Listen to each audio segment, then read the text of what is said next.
It is May 9th, 2018. This is the Wrestling Inc. podcast. I'm Glenn Rubenstein, joined by Matt Morgan and Justin LaBar to discuss SmackDown Live for May 8th, 2018. First SmackDown on the road to Money in the Bank. Mr. Matt Morgan, how you doing, man?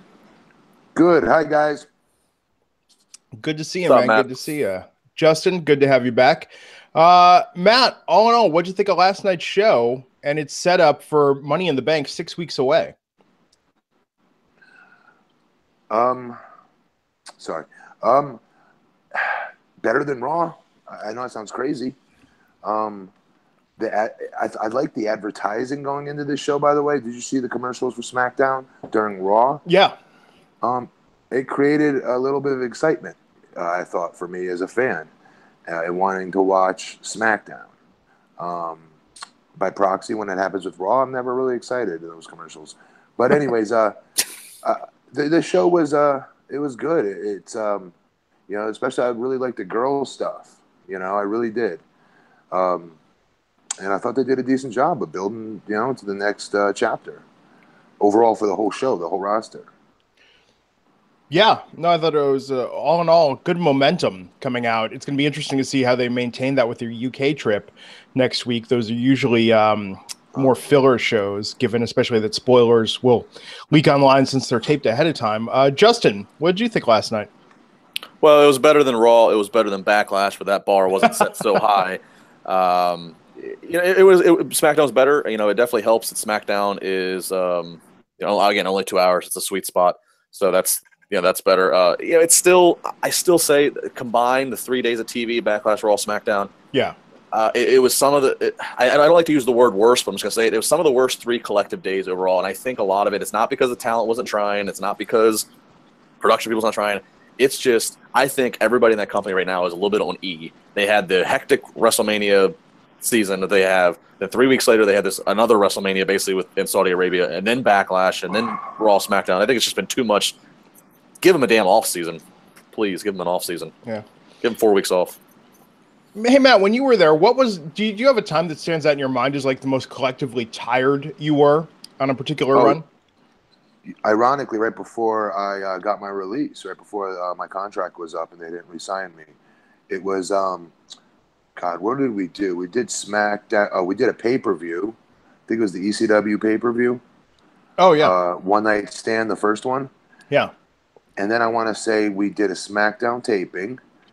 And then from there we went to Japan. Wow. And it was, I remember just being thrown in there. Like, it wasn't like 2 months of, hey, we're going to Japan. It was like a couple weeks notice. And I was looking forward to coming home, from the normal house show schedule, But you went from the ECW pay-per-view to, I believe, the SmackDown taping to normal house shows. And I think that's when we went to Japan, something like that. It was pretty crazy. I remember it being very tiring, though, yeah. So you look at this now. Now, you're by no means a slouch. You've got a very busy life with your full-time job, city commissioner in Longwood. But do you ever think about when you wake up in your big comfy bed, well-rested, that, thank God I'm not going to Saudi Arabia? All the time. Yes. Yeah, it's a lot, man. I think people really underestimate. And Justin, to your point, it's not just the performers. It's creative, the producers. Everybody is feeling this. So production. People forget about that. The production guys, like a WrestleMania weekend, like the production guys, how early they have to get in, and they got to set up a Hall of Fame stage, and they got to set up a Mania stage, and then you got to go TV for convert it over for Raw and NXT, and like production people, those are the ones that people really don't give enough. People, we all think about, okay, the talent's tired. We even think, okay, the creative's tired, and maybe that's why the storylines aren't as good. But people don't realize what it takes to produce the quality of television they do, and how. I mean, now those guys make some good money. Don't get me wrong. The production people make some good money, but they earn it. Yeah. So last night the show started off with Paige coming out announcing the Money in the Bank qualifying matches. And we had Jeff Hardy versus The Miz open that up. This match went on for a quarter of the show. It was the first half hour. So, Matt, what did you think of this match and the outcome with The Miz winning and going on to Money in the Bank? Good. I saw the finish, but I missed the post match. That wasn't for the title, and I missed it, right? Yeah, no, just for Money in the Bank qualifier. That was just a qualifier. That's what I thought. Yeah. Anyways, I missed the celebration part. Anyways, surprising. But the match itself, I kept saying to myself, well, you know what? It makes more. I would imagine they put Jeff in that match, but then I was thinking, you know, Jeff will be able to get a title defense in on this pay-per-view as well, maybe if he loses, right? Yeah. You know, but the match itself was, come on, that was good. That was good, guys. Great back and forth. Yeah, it was a good match. It was funny. I was paying attention to the ending because, you know, we were just talking about this Sunday night about how Hardy with the Swanton, he hasn't been overshooting a little bit and hitting the shoulders. He's been nailing guys directly right in the sweet spot, and he actually had to go back and overshoot just a little bit in order for that finish to work, for Miz then to roll him over. Yeah. My only thing about that finish, I'm always, and again, we talked about this a little bit Sunday. I forget who we were talking about this for, but you know, I'm a little, you know, Miz just got hit with a Swanton, and less than 2 seconds later, he has enough wherewithal to roll Hardy over for the pin. I mean, I'm always just a little bit iffy about, you know, taking a big move. You know, I criticize Ambrose when Ambrose gets hit and then he does in the ropes and the clothesline. I'm always a little bit iffy about the whole how much selling or not selling did they do, you know, on a big, especially on not just anything but Jeff's finisher. But it was a good match overall. Overall, it was a good match. Yeah, Money in the Bank's going to be better with The Miz building up to that match. Now, given the results of Daniel Bryan versus Rusev, it looks like we're not going to get D-Bry and The Miz together in the build-up to Money in the Bank. But, man, I think anytime you put The Miz in there, it's just going to elevate the energy of things on the promo side. And it seems like we're going to have a long build to this, right? I mean, you figure maybe not in Europe next week, but 2 weeks from now, we'll know who all 8 contestants are. Yeah, it's an exciting build. Definitely. So yeah, Jeff hit the Swanton, covered the Miz. Miz kicked out, just like reversed it. Yeah, it was cool. Very fast. Blink and you miss it. But the Miz is going to Money in the Bank, and this was a very good match. My only complaint, I think it's tough when they do these opening segments and they go for the first quarter of the show, though. Again, it's just a little nitpicky, but it was good. So after that, backstage promos, we got one with Cesaro and Sheamus. Sheamus just eating a huge bag of Lucky Charms right out of the bag because he's impressed. Yeah. Setting up his match for with Kofi Kingston later in the evening. But then Shinsuke Nakamura. Now, what'd you think of this, Matt? Kind of having Renee ask him questions, Shinsuke elaborating on the no speak English, the making the nuts joke. How do you feel about this continued build for their feud? I don't know. I thought it was kind of tired and played out as far as the nut shot goes, but obviously I was wrong by the fans' reaction the other night when AJ gave it back to him. Yeah. You know what I mean? So I don't think I'm judging it properly, quite honestly, because the fans spoke, right? Personally, for my taste, I think it's overplayed. It's out. It jumped the shark after the second nut shot. Yeah. I think they just took it up to such a level on Backlash that I think it won people back over that were tired of it because it was insane. Justin, how about you? What did you think of this last night with Shinsuke doing I did speak English, but I forgot. I'm nuts. Matt's AJ's nuts. I like heel Shinsuke, and I like the sarcastic and the facials he makes and the no speak English. It is starting to get repetitive. The same promo backstage with Renee. I'm still waiting for that match with them. These guys have fought 3 times on TV in a month, starting at Mania, then Greatest Royal Rumble, now Backlash. None of them have been bad, but I don't know if we're building such an expectation up because it's AJ Styles and Shinsuke Nakamura. But maybe we are. Maybe we're building up too much. I don't feel like they've hit that. I don't feel like they've given us the best match that they could have yet. And I don't know if that's being done by design to build to this because they're doing so many TV matches or if something's not clicking, but I don't feel like we've gotten the best. I think that last was a Backlash.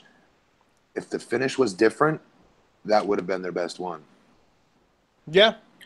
I think finish regardless, that Backlash match was their best one. If finish regardless, it was their best one. But I still feel like maybe, and again, it might be because we're just setting there was such expectation going into that Mania match of, oh my God, this is the dream match of AJ and Shinsuke.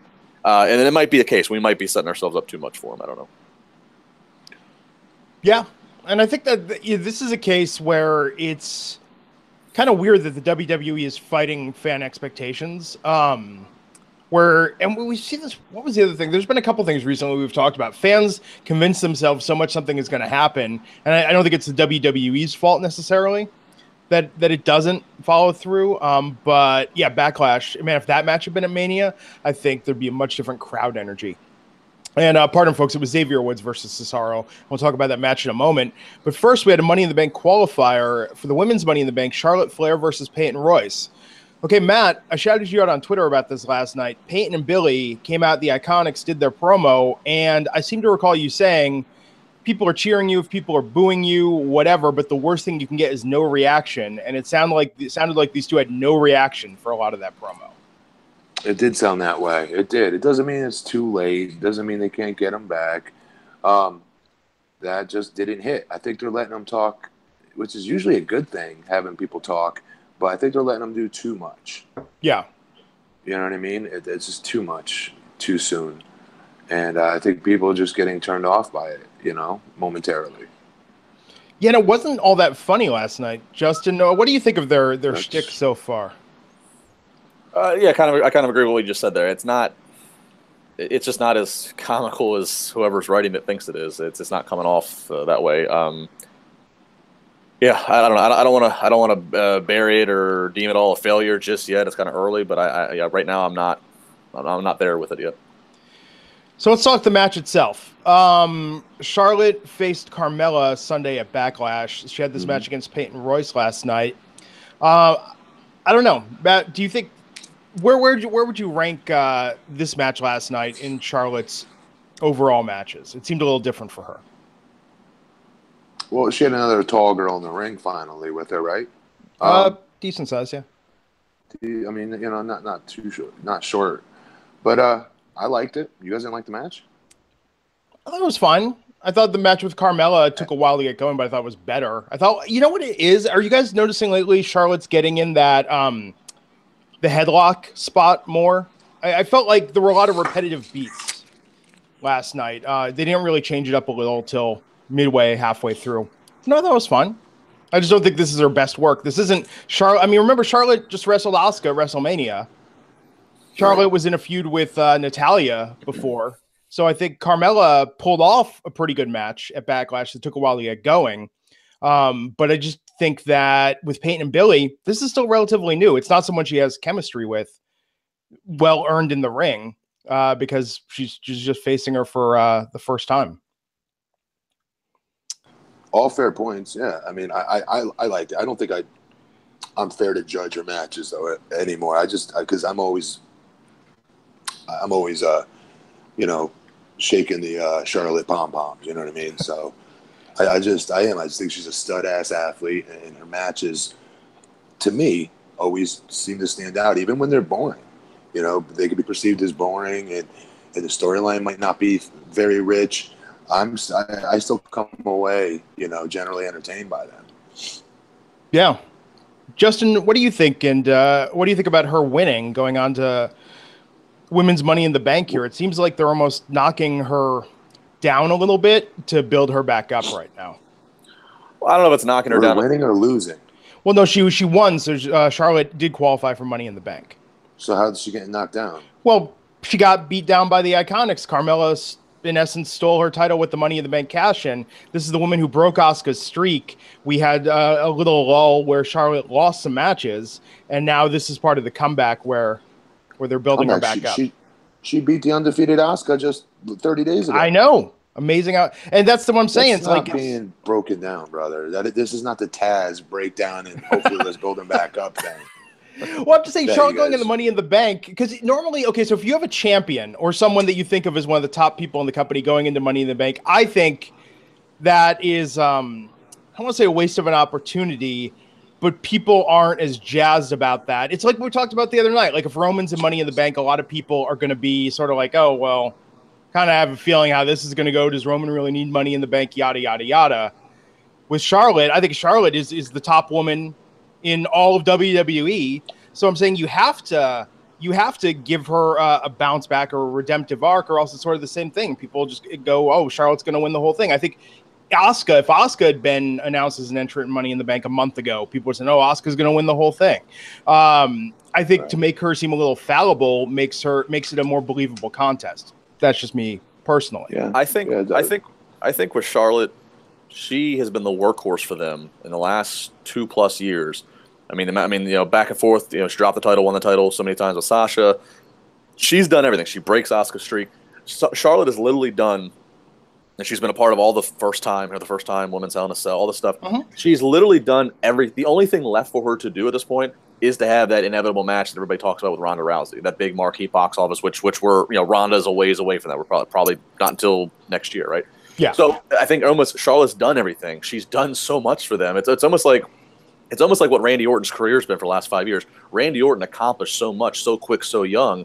You ran out of things to give him. He'd been the youngest champion. He'd won every accolade. It got to the point where it wasn't that Randy Orton was boring. It was like there was no other ring for him to grab. There was no other accomplishment. I think Charlotte, in a maybe a little bit shorter, condensed situation, has done that.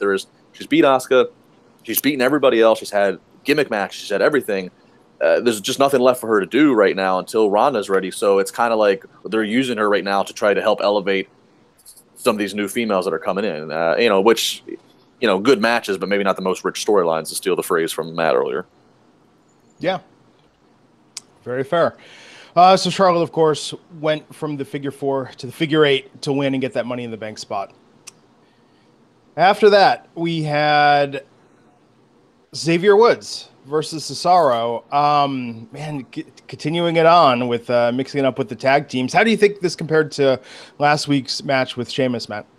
Why was it Xavier again? Because Xavier beat Sheamus, and so this was Cesaro. I believe, as he said, nobody makes a fool of the Bar 2 weeks in a row. So the idea was that Cesaro was going to go out and defend his partner's honor by taking on Xavier Woods. I don't know. I don't know what to make of the Bar. That's the truth. I really don't know what to make. Sheamus, a former world champion. I've said this before. Cesaro should be a former world champion by now, if they caught him when he was hot. But so I don't know what to make of them. I really don't, because I know what I don't like. I don't like comedy with them. I know that. I think they're better than that. They're not that Santino role. Yeah. Just because you're in, and I understand the logic. This is their logic, by the way. Anybody that WWE books New Day with, I know creative, and I know Vince, and I know their thinking is, you know what? Cesaro and Sheamus, we need to get them. They need to be more entertaining, And then boom, let's marry them to New Day, and that will be the biggest craze in all those writers' meetings when it comes time to talking about the Bar. Yeah, and they'll just hone in on that, on how they're there to help them, enhance them, be more entertaining. And it's like, no, those are two bruisers. One's a classical wrestler and friggin' incredible, and the other one is a bruiser. I don't need to see them be funny. Yeah. Matt, I think even if you were there as the badass big guy ass kicker, putting you in a feud with the New Day, and you'll be out there twerking, tossing around pancakes in the ring. Right? Yeah. Who's avoided it so far? The New Day has not had a serious feud. And which is cool, because when they do turn it up, like say versus the Usos, and some of those really good promos, that's why those promos were really good. Yeah. Can't we just picture? Can we just picture it now? Vince going, Matt Morgan, he's big, he's muscular. Let us see a twerk. Can we set up some kind of bet? Like, can we bet on something, and like if you lose, you twerk, Matt? I don't know. I think the people want to see it. They want to see you do comedy. I would rather twerk than stutter. How's that? Yeah. What did you think of this, Justin? How this match stacked up, and do people appreciate, just the technicality in the ring? Of these guys putting on this match and doing it when you surround it with all this comedy. Like, do you view it as a serious match? Can you take it seriously as a match in the silly context, the way they present these things? I might be the wrong person to ask, because I've kind of checked out when I've seen these series of matches the last few weeks, and I like all 5 guys. I like all 3 in the New Day. I like the Bar, but I've just kind of checked out, mostly because I feel like everything's kind of at a standstill. Like Max said, Sheamus and Cesaro, they should be doing something different, and both of them are just great singles competitors. The New Day, I guess to their credit, has been around. I mean, they've been together since like 2014. Yeah, that isn't it. And they really have had no off time. I mean, there's really never been an injury. That's like an eternity in today's programming. That's an eternity in today's WWE world to be together for that long as a unit, not splitting off in singles. So I'm kind of like checked out just because this stuff back and forth at the bar doesn't interest me. I'm just kind of checked out. So I mean, the match was on, but I'll be honest, I was not paying attention to the match. I was probably doing 5 other things. Yeah, and I get that. I mean, we've talked about this before, how a gimmick can shade your perception of a wrestling team. I think people mock surprise at the time. What was it when the Fashion Police put on a really good match? A lot of people just see the Fashion Police and they're like, "Oh, this is a comedy segment. I'm not going to pay attention to it." They can go out there and wrestle a 5-star, but you're not going to take it seriously. Yep. Yeah. So Sheamus leapt off the apron. Woods caught him. Pardon me. Then Woods leaps from the top. Cesaro catches him midair. Big uppercut for the pin. That was the end of that match. And then Renee was backstage with AJ Styles, giving his rebuttal to Shinsuke's promo. AJ not cleared due to the backlash match with Shinsuke. But yeah, basically confirming that the feud's not done. So maybe Money in the Bank will have finally the end-all, be-all, both guys wear cups match to end that feud. A cup on a pole match. Oh, yeah, there you go. What'd you think of the Bludgeon Brothers promo last night, Matt? That was a little different, kind of creepy. Didn't care. Yeah, okay, you're at that point with it. I was like, oh, this is finally something a little interesting. Justin, yay or nay on the Bludgeon Brothers? Where are you at with the whole thing? I like the promo. I like the creepy little music and the like the voodoo dolls of the action figures of the other tag teams. I like that. I mean, I still don't know if I'm behind the big mallets and the whole the whatever the hell they wear, but I like the promo. Right. Yeah, we also got Sanity and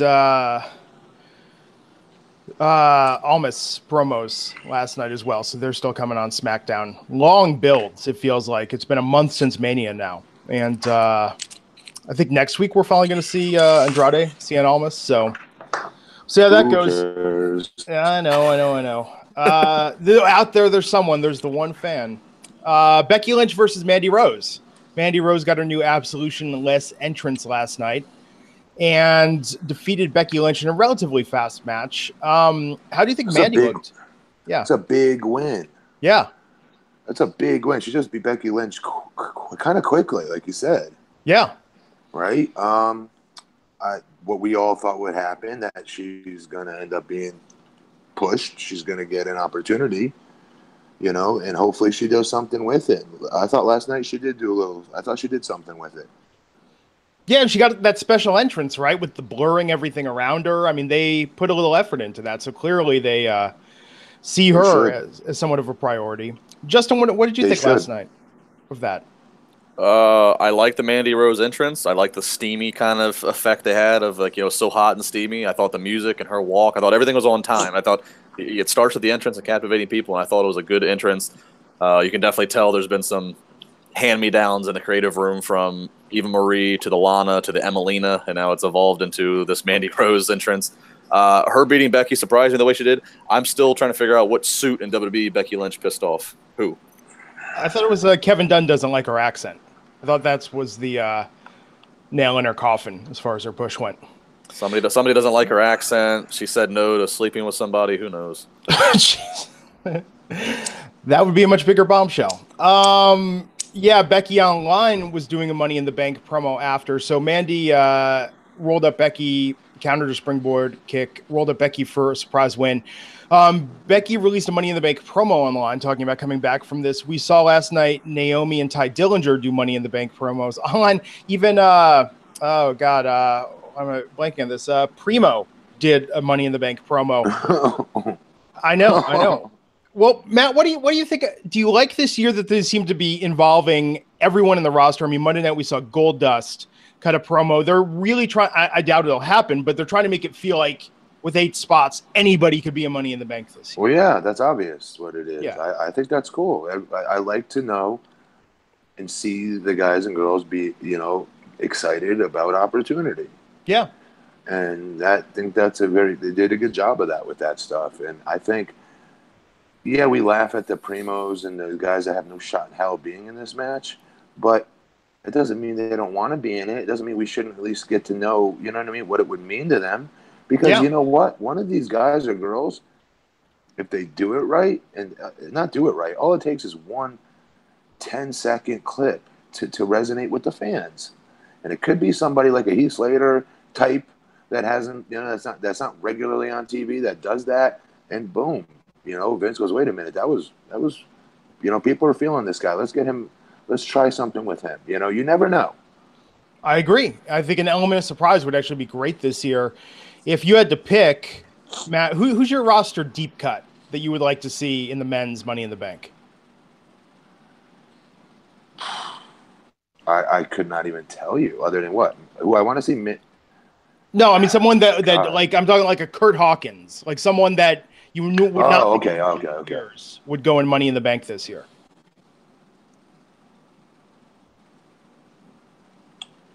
It's a great question. I don't have an answer. Yeah, I think. Look, if the storyline's right, I'll take Primo. If the storyline is right with it, Kurt Hawkins, I think, has a natural storyline. They could probably do something kind of cool with it if they ever wanted to reverse it, his losing streak. Is Zack Ryder on SmackDown? Raw, but that's fine. He's an acceptable answer. Let's see Zack. Yeah, man, I can't believe they didn't bring him out in Long Island the other night. Mm-hmm. Me either. Justin, how about you? If you had to pick sort of a Money in the Bank, less obvious choice from the side.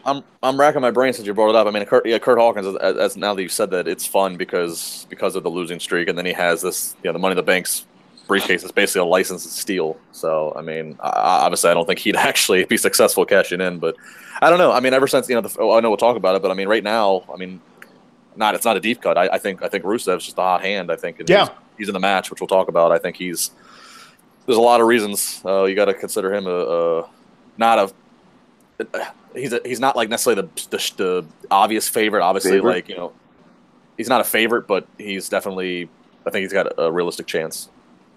Hope so. So yeah, Money in the Bank qualifying match closed the show last night. The main event was Daniel Bryan versus Rusev. They got a good long time to work this, and very interesting reaction from the crowd that seemed to support both of these guys, but there was not outrage when Daniel Bryan lost, sending Rusev on to Money in the Bank. Matt, so how did this match meet as far as your expectations, and what did you think overall of this? Well, that was a hell of a match. Yeah. That was a great match. You kidding me? But did not see Rusev winning. That's for sure. And you're right. I thought the fans would lose their minds. You know what I mean? Once the pin, you know what I mean? Once the finish came, But I don't know. I don't know. Again, I don't know if it's the fans just wanting to chant the chant. But if him winning and them not going crazy about it and getting pissed, that's supposed to be an indicator too that maybe it's not just the chant. It is Rusev himself. Yeah. That so the jury's still out on that, in my opinion. Yeah. Justin, what did you think of both the booking and the match last night? Well, not just the fact that Rusev won; he won clean. Yeah, I mean, it wasn't like there was a big bunch of shenanigans. He won clean. So can I at least get Big Kaz out there, something. I mean, yeah, that's Daniel Bryan. I don't know. I didn't like it. Well, that's what I'm saying. They added Rusev to the U.S. title match at Mania. He's been prominently and regularly, committedly booked on SmackDown. He gets a high-profile casket match against The Undertaker in Saudi Arabia. Now he's beating Daniel Bryan clean to qualify for the Money in the Bank. His merch is moving.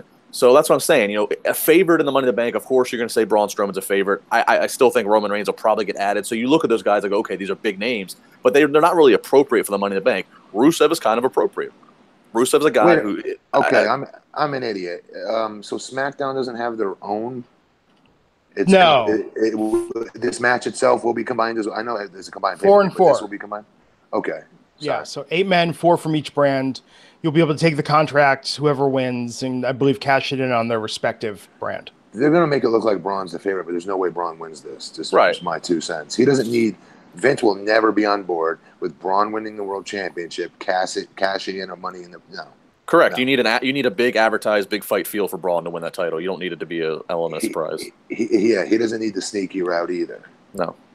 That's what I mean. So, but WWE will try to paint the pictures. A monster in there with the ladders. He's a favorite. If Roman gets in there, he's a favorite. But a guy like Rusev is the guy that's most appropriate to have it carried around for a little bit. He'll cash in on Rusev Day. Ha ha ha.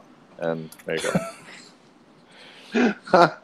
Writes itself, folks. No, I think Rusev would be great to do this. Last night, I thought, look, the fact he got the crowd support against Daniel Bryan, thought this was a really good match. I mean, dude, Rusev, nobody can claim that. I want you to really just dissect that for a second. Yeah. Nobody, including Dave Bautista, nobody can get a positive. AJ Styles did, right? A little bit in that match. But even then, I was worried for AJ. Yeah. That the Daniel Bryan stuff would drown him out. But maybe I'm wrong on the whole Rusev Day thing. It's maybe not just Chant. Maybe it is the guy now. And it should be, because he is good as hell. It's not like we're just discovering he's good. We've been saying for years, like 2 years, I want to say on this show, he should be a babyface. How many times me and Raj say that on this show? Yeah. No, it's weird though too, because he wasn't nearly as over the crowd when he did get his last WWE push 2 years ago. No. Yeah. But now they've embraced him, and I think that, like, hey, he's a fan favorite. To have him get the win over Daniel, I mean, it says a couple things. So Rusev won with the Machka kick. He got the pin. He got the Money in the Bank spot. I'm assuming this means Daniel Bryan and Big Cass are not done. Ugh. Yeah, it is what it is. You got Daniel Bryan back. I know they're going to say, we'll wait to the build to get those dream matches with AJ and Daniel Bryan, Nakamura, Daniel Bryan, Samoa Joe, Daniel Bryan. But it's hard. I want that shit now. You know what I mean? I don't want to wait. I don't want Kaz versus Daniel Bryan. Sorry. I agree. I mean, that's the thing. Even with The Miz going to Money in the Bank and Daniel Bryan up, it's like, okay, we're not getting Daniel Bryan and The Miz until... Oh, Miz too. There's 4 right there. Yeah, man. Yeah. So, Justin, you were saying, so do you think Roman... I made that prediction the other night. Raj thinks snapping. Justin, do you think Roman's going to get added to Money in the Bank? Oh, I think added? Yeah. I think, he lost his opportunity when Jinder interfered on Monday, but I think that... just for nothing else, because I can't think of another match that are they going to do Roman and Jinder as a singles match at Money in the Bank? I don't know. I could see Roman being added. I don't know. Well, here's my question. I mean, why can't he fight Brock? Am I missing something? Brock now. Is it true? I think Meltzer said the speculation, of course, but the speculation is that Brock is not wrestling again till SummerSlam. Wow. I'll say this. Get that paper, Brock. Sorry. Go ahead. Well, I mean, Money in the Bank doesn't need Brock. I mean, Money in the Bank, the gimmick sells itself. That event always does well, so you don't necessarily need Brock at that event, especially if Brock's not cheap. So I'm fine with them not using him there. Extreme Rules is in July. It's here in Pittsburgh. From the live event people I've talked to that are dealing with the event, I know Brock has been. There was some version of promotional material that had Brock being put on it, but it's not public. Right. It always will be. Right. So. I think you don't need Brock, but then so it goes back to Roman. I'm like, they're in Chicago, so it's going to be a huge anti-Roman crowd. So, I mean, do you put him one-on-one against Jinder Mahal? And, like, Jinder's been a good he's been a good heel for them. But, like, do you do that, him and Jinder? Or, I don't know. Okay, it's not a big match feel, but you just said it, actually, and I agree with you. You're putting him in the ring with a heel's heel, right? Where he has to – I mean, do the fans still boo him in that? I don't know. Yeah. Well, they might just boo everything. It'll be the beach balls at the point. Okay. Yeah, I don't know. I mean, Roman winning Money in the Bank would probably not be a popular decision. No. So we'll see. But yeah, Raj was speculating that it'll be Roman and Jinder, or Roman and someone. Was Samoa Joe added? Not yet.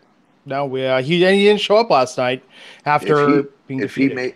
I'm predicting if he gets in, he'll win that match. Okay, there we go.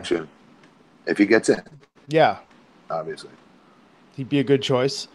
So we'll see. I'm curious when Brock comes back. If he doesn't, Finn Balor will win it.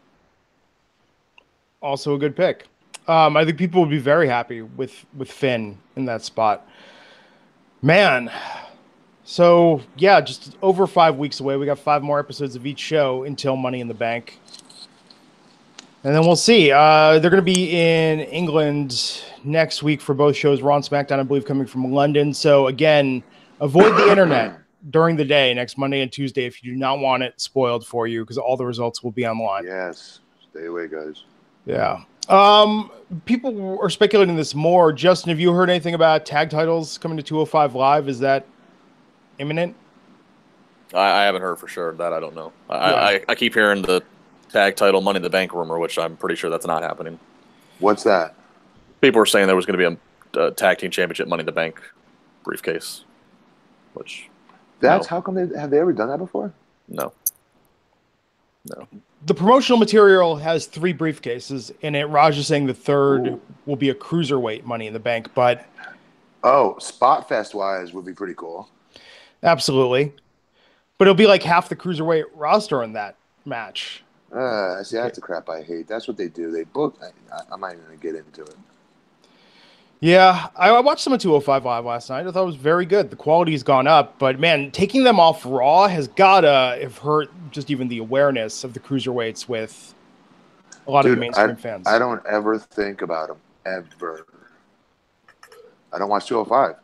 Yeah, every time I watch it, it's good, but it is different. Anything else? Any other stories? Anything else to cover? I feel like we actually went through this in good swift pace today, guys. I thought we were lagging. I thought we were going over each match way too slow at first. I really did.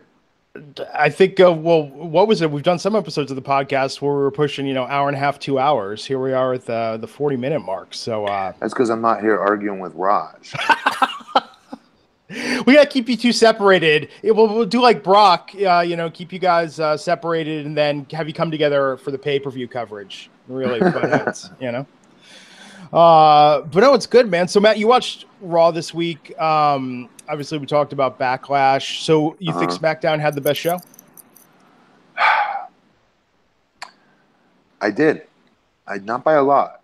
Not by a lot, guys. But from top to bottom, I do. Yeah. For what? For everything. Okay, I'm not just saying the matches. I'm not just saying promos. I'm saying for the elevation of certain talents. Mandy Rose. What's his name? You just said it in the main event. Rusev. There's a lot of positive momentum for different people.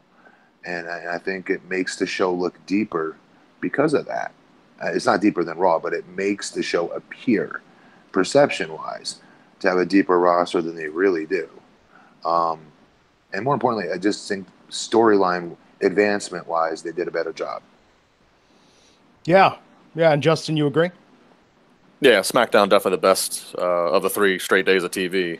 Again, not that the bar was set amazingly high, but just to carry off what Matt said, I mean, SmackDown doesn't have as deep of a roster. They're never going to because they're only a 2-hour show. But it does come off more as that land of opportunity by having primos and people like that cut promos about wanting to be in the Money in the Bank. It makes you feel like, okay, there's more guys that anything could happen, even though it's still the same realistic. There's still the same realistic boundaries, but they try to give off the perception of anything could happen. And a Rusev win in the main event versus Daniel Bryan, that goes a huge step in that direction of making that a suspended disbelief even that much more. That a primo does get on, does I don't know. It's crazy. I just like the energy from this show. I'll be honest, I have for the last 2 years since I went to SmackDown Live in general. Yeah. No, I thought last night was really, really good.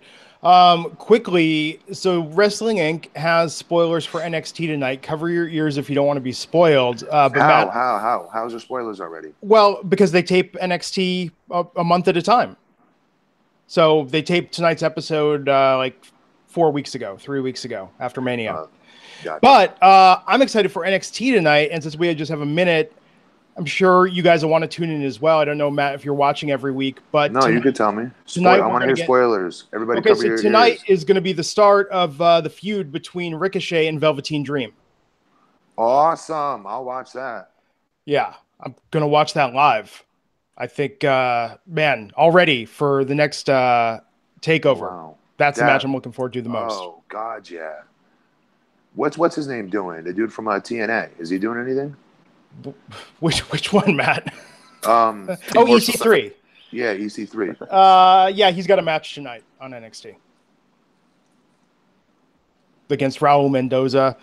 Dakota Kai and Vanessa Borner tonight, and War Raiders and Heavy Machinery and Tommaso Ciampa and Cassius Ohno have a match tonight as well. Ooh. Yeah. That'll be good. NXT's back, man. They had a bit of a lull. How's Ohno doing? Is he dropping any LBs at all yet? He still looks like the same guy to me, man. Does he? He looks like Balls Mahoney. Well, that's horrible. I haven't seen him in like a month. I haven't seen it since Takeover. You know what I mean? And I wonder if I'm not just making excuses because I like him and I'm a fan, but I wonder if he has a condition. I really do, because those dudes at NXT. I told you I got my friend to try out there, and I went down there and visited the facility. They kill them during workouts. Do you know what I mean? So I don't know how with the nutrition program they have them on. They have meal prep plans for them. They are spoiled like you won't believe. Yeah. And upstairs they've got this catering room where they all get to sit on bar stools and shoot the shit with one another and eat these perfectly cooked prep meals, you know. And it's just, I don't get how one can be having any type of cellulitis or cellulite. You know what I mean? Unless one has a condition. So I'm wondering if something's up with him. Could be age, man. He's 38 now. At a certain point, you don't drop it how you used to. I'm 42, and I'm busting my butt in the gym, but not like what they're doing down in NXT. Yeah. You know? And I wonder what his contract is. If he's... Because don't some of the guys... Justin, you might know this. Don't some of the guys... Does he go?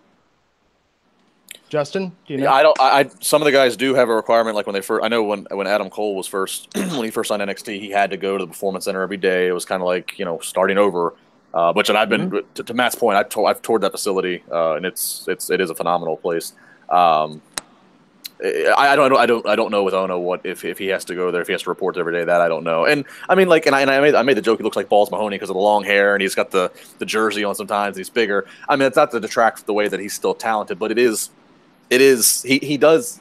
When I go back and look at pictures of him from 10 years ago, not even 10, 5, 5, yeah. You know, I don't know. I mean, makes me think something happened.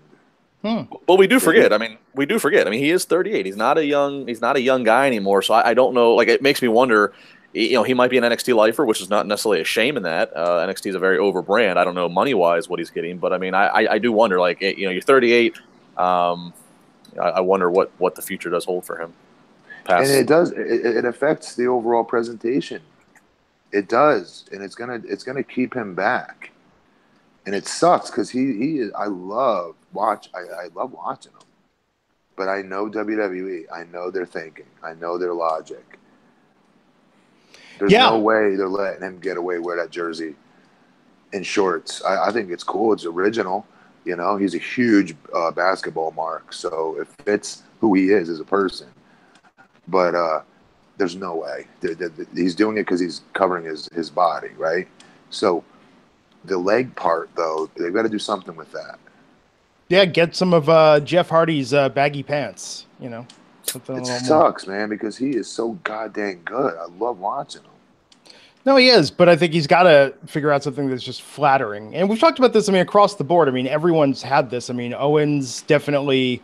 Actually, Owens looks like he's dropped some weight. No, he has. He absolutely has. And he doesn't have cellulitis. He doesn't have cellulite, like golf dimples. That's the big thing. And that tells me that there's tissue there that's not being worked. It's not being exercised. That's what happens with cellulite. Don't you have a hookup, Matt? Somebody that can like go in there and help him laser that stuff off? Oh, actually, yeah. Are you friends with Cassius Ohno? Or like text Chris Hero out of the blue and be like, "Hey, buddy, I know some people." But I would feel so uncomfortable doing that. I feel horrible, you know, because I'm not trying to call the dude out. But at the same token, it's like he could be on the precipice of making some good money. Yeah, I hate to see that hold him back. Yeah, it's actually kind of weird. I mean, Justin, you mentioned the concept of the NXT lifer. People talked about that back when Samoa Joe was there or Rhino was there, but these guys went up to the main roster. Do you think that ultimately, if you get over or the main roster sees something in you, like that concept, because it hasn't really come to fruition yet, has it? Where somebody just stays there, works with the younger talent, and that's their ceiling? Well, I do, I'll do the conference calls around the calendar year with Triple H. Triple H did a conversation with us backstage after NXT in New Orleans a few weeks ago, and every conversation we have with them, it always comes up that the goal is for NXT to be a viable, a third brand, to the point of where it's a two-way street. It's not just guys getting called up to Raw and SmackDown, but maybe some guys at Raw and SmackDown go back to NXT, but it not come off as a demotion. They're still not there yet, the thing is, it's okay from a fan perspective, I guess, to be an NXT lifer at this point, because NXT is a cool brand and it does tour around the world, but it's still not. You still don't have the opportunity to make WrestleMania money. You're still not getting paid Raw and SmackDown money, because NXT as a brand still isn't making that kind of money from their touring yet. So right, And don't forget, guys. I'll go back to OVW. Part of the allure of being a fan at those shows is seeing the superstars of tomorrow today. Yeah. Right? That's a big part of the allure of going to an NXT show. So, like, for instance, the Velveteen Dream, everyone's behind him because everyone sees friggin' cash signs with that dude, right? Everybody sees it. And they're a part of the journey early on in the beginning of it. But let's be clear, if he's there for 5 years, it's not going to be the same. He will not get that same reaction. Not because anything he did wrong, but because people want to see their guy make it and go up in the main roster and make it there too and blow up. Yeah. Although I'm sure there's probably a lot of the fans that hope they never go to the main roster. I don't know. I think they say that. I do think they say that. But I think no one's been put in that position yet for 5 years is my limit, I'm saying. 5 years, no way are fans going to react the same. No way. Yeah. Yeah, we'll see, man. So tonight's NXT. Tune in and watch it. Should be a good one. They've been on a roll lately. Matt, it's funny you mentioned you haven't been watching it regular since TakeOver. I thought the last TakeOver at Mania was so good. I mean, I just was like, now I'm watching NXT every week. I forget I'm busy, man. I'm so busy. If I wasn't and you guys reminded me, I would watch it. I could put it right on my phone. Yeah, it's funny. I'm just now in the rhythm of between Monday, Tuesday. It gets to be 5 o'clock on Wednesday, and I'm just like, I got something to watch wrestling related, right? It's just the rhythm we're in, man. Cool. So before we take it home here, Justin, where can people find your stuff online? Anything you want to plug? Yeah, Twitter at Justin LaBar has links to my audio podcast, Wrestling Reality. Of course, Chair Shot Reality I do here on Wrestling Inc.'s YouTube, as well as some clips of it are put out on social. So odds are you probably want to disagree with me and argue with me, so go ahead and tweet me. Well, thank you for being stuck here with us this week on the Wrestling Inc. podcast, Justin. What better things could I be doing on Wednesday than talking to you and Matt? I love this. It's true. So, Matt, what do we got? BP Matt Morgan, Instagram, and Twitter at BP Matt Morgan, and Matt Morgan for Longwood, Matt Morgan for Longwood on Facebook. I just put on Instagram a little video. Last night I had a really cool experience as a city commissioner. You get invited to all these different events, right? All these different charities, all these different kickoff dinners, different candidates want you to endorse them, because I have a very big platform because of being a former wrestler, right? Yeah. Especially on social media. So they're not stupid. They ask for my endorsement, and I'm very careful with who I endorse. But like last night was really cool because I'm a no-party affiliate, right? I'm considered an independent currently. That may change one day, right? But for now, that's where I stand, right in the middle. And I have left side thoughts and I have right side thoughts and beliefs. But what was cool last night was I was invited to a conservative Republican event, right? Mm-hmm. And it was for a group called SAVE. It's basically a way to protect gays in the workplace. Meaning here in Florida, and I couldn't believe this because my wife works in HR and she says this isn't true, but we looked it up. And this event was about this, to protect this from happening. Yeah. That here in Florida, brother, somebody that, may come out and say, hey, I'm gay, or it gets discovered that they're gay, or they are open and out about it, they can be fired. Yeah. How horseshitty. Everyone has their own beliefs. Just for me and my own beliefs is what I'm saying is I was flabbergasted by that. In any type of job? Brother, yes. I was shocked at that. That's not illegal, right? So I got on my Instagram, I put up parts of my speech I gave. And just one of the things I just wanted to point out, I hate to get political, but I know everyone who watches this is very open-minded. And one of the things I was shocked by this is we shoot ourselves in the foot as a country, man. We're so hard up at the moment on, if you're a Democrat, then this means you're this. If you're a Republican, then this means you're this, and you fit in this box, and you're racist, you're homophobe, and you're all these bad things, and you hate immigrants. And I was around Republicans last night, and that is not what I got from them. You know, that was my personal experience. And in fact, this event was for the gay rights. And it just goes to show you, you know what I mean? Don't judge a book by the cover. Definitely don't judge a person by their party. Yeah. Or religion, or anything for that matter, because you don't know the person. And that's why I like being a no-party affiliate, because I don't have to do anything. I don't have to vote. Nobody's hands in my pocket. Nobody can sway me one way or the other with my beliefs. Yeah. And I get to kind of walk in the middle and be part of things that I have a lot of passion for, versus being forced into it because I'm part of a party. Does that make sense? Absolutely, man. No, I think that's cool. And I was honored that they invited me to this event, and I signed the pledge. There was a pledge there that everyone could sign if they wanted to. No pressure on having your name added to it, as far as trying to explain to business owners out there, like, look, we're trying to make our country stabilized and strong. Forget stabilized, strong. Our economy is strong at the moment, and having our own industries, our own businesses, our own technology right here in USA, you know. And to do that, we've got to be, we can't afford to be being fifth graders at recess and picking this person last or not at all because of their sexual orientation or their religion or anything like that. It's so stupid. It makes no sense to me. You want to pick the best of the best with the best talent pool possible. To have the best talent pool possible, guess what? You can't discriminate. You can't afford to. No, it's absolutely true, man. That's very cool. And so follow Matt Morgan, #4 Longwood on Facebook so there's video from that last night. Yeah, it's on there, and it's on my Instagram too. I put it on there. Awesome, man. Check it out. I'm Glenn Rubenstein. You can find me on Twitter at Glenn Rubenstein. Tweet along with Raw, SmackDown, and NXT now most weeks. So give me a follow on there. Of course, follow Wrestling Inc. as well. We'll be back here Monday night to talk about Monday Night Raw. Myself, Raj Giri, and Mr. Matt Morgan together on the same podcast again. We'll see you back here, folks, on Wrestling Inc. Take care.